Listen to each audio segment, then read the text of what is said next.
Pues bueno, como siempre empecemos con la definición. Quien quiera empezar con eso, ¿qué son las empresas productivas del Estado y por qué son tan importantes? Ana Pau, si tú quieres, por favor. Justo hoy tuve una muy terrible experiencia en mi clase de Derecho Administrativo. Entonces le voy a hacer el micrófono a mi queridísimo Jaime Sibeili, que ya llevó esta y la pasó con un enorme 10. Entonces, Jaime, please, haznos los honores. Vaya, espero no decepcionar a mi querida maestra de Derecho Administrativo, pero básicamente las empresas productivas del Estado son simplemente eso, son empresas que le pertenecen al gobierno, que producen para el gobierno, y bueno, son un tema muy interesante, muy interesante. La más importante es Pemex, eso lo sabemos perfectamente bien, y a lo largo de la historia han habido diferentes. Telmex durante muchísimos años fue empresa productiva del Estado hasta que se privatizó a favor de nuestro querido millonario Carlos Slim. Ferromex, todavía el gobierno tiene ciertas participaciones en Ferromex, pero teóricamente ya no es una empresa productiva del Estado. Algo muy importante acerca de estas empresas es preguntarnos para qué existen, cuál es su objetivo, por qué siguen estando ahí y cuándo ya no deben de estar, cuándo se deben de privatizar o cuándo simplemente tienen que desaparecer, ¿no?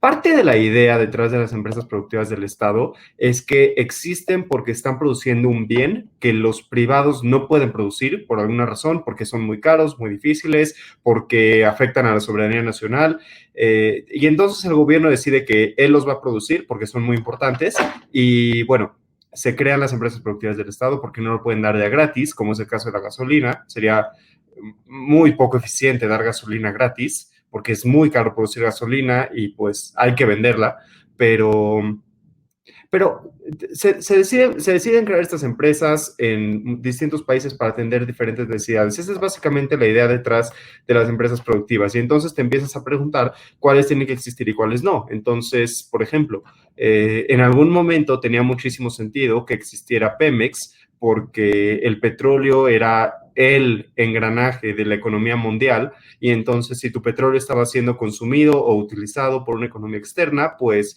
estabas en riesgo de caer en una recesión económica de repente si la otra empresa dejaba de producir, si lo dejaba de sacar, si lo dejaba de vender en México, si se lo llevaba. Era esta idea del petróleo de México es para los mexicanos, ¿no?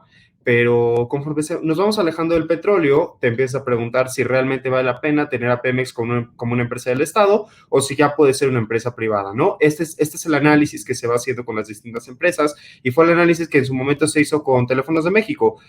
Era muy peligroso que las comunicaciones pudieran estar en manos de un privado, porque qué tal si te hackean tus comunicaciones y entonces los espías de la URSS ya te están escuchando todo, o el argumento que quieras dar, ¿no? Hoy en día ya es menos grave. Básicamente este es el contexto, ¿no? Te siguen espiando, pero ya no es la URSS porque ya no existe. Te siguen espiando, nada más ahora lo hace Facebook, Twitter, WhatsApp, así todas. Y ya no importa porque ya todos lo hacen, entonces ya no cuenta.